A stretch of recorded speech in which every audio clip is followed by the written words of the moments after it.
Very few studios reach the status where the name of the studio becomes synonymous with popular music or music.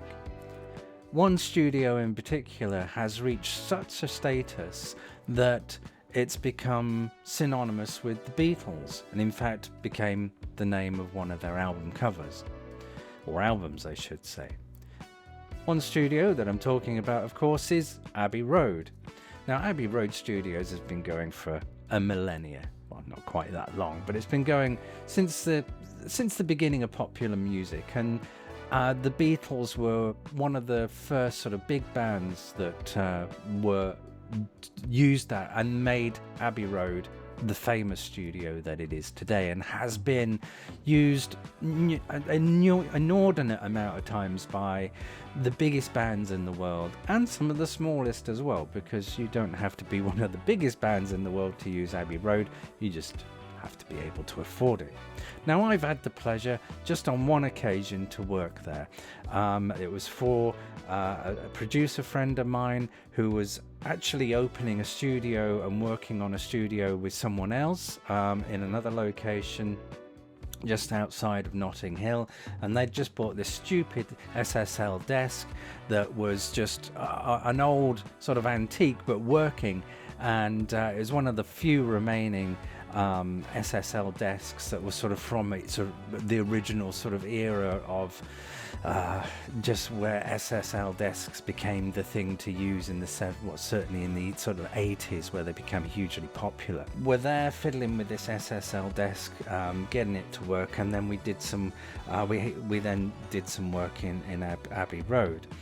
And it was only very briefly, it was for a few hours, but there was a real sense of history, a real sense of sort of walking almost into a museum of sorts, because you were seeing equipment and instruments and so on that had been used by the Beatles, by whoever, just an inordinate array of outboard gear and equipment and so on, that's just and microphones that span sort of history, that in their own right are sort of just hugely influential in terms of how music is made.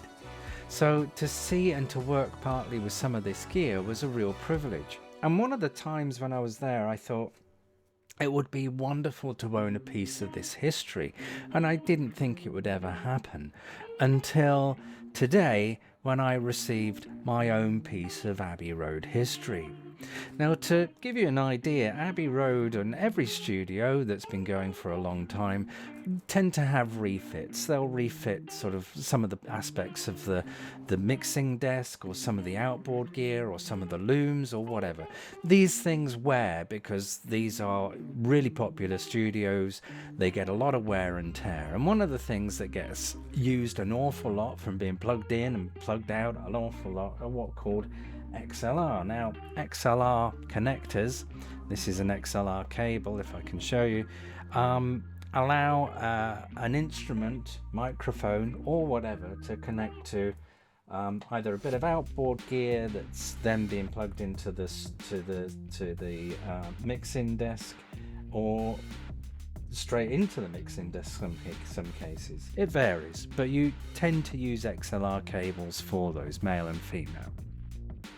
Now, part of the refit that Abbey Road have during all of that time is every sort of, they do last an awful long time, but the connectors do wear, and Abbey Road want to keep the quality to an exceptional standard. So every now and then they'll refit certain parts of the studio, and one of which was Studio 3, they refitted all the XLR connectors, amongst other things, of course. And I was very lucky to not only just be able to get one of these, but Abbey Road themselves have created a paperweight made with the XLR connector actually within that paperweight. And as you can see in the video that's going along with me yabbering along, it's a great piece of history to own. And as you can see, there's the bands that have performed and recorded in there, such as Amy Winehouse, Florence and the Machine, Frank Ocean, I believe, and so on. Just an inordinate amount of bands and artists that have performed and had their albums recorded in Studio 3 at Abbey Road Studios.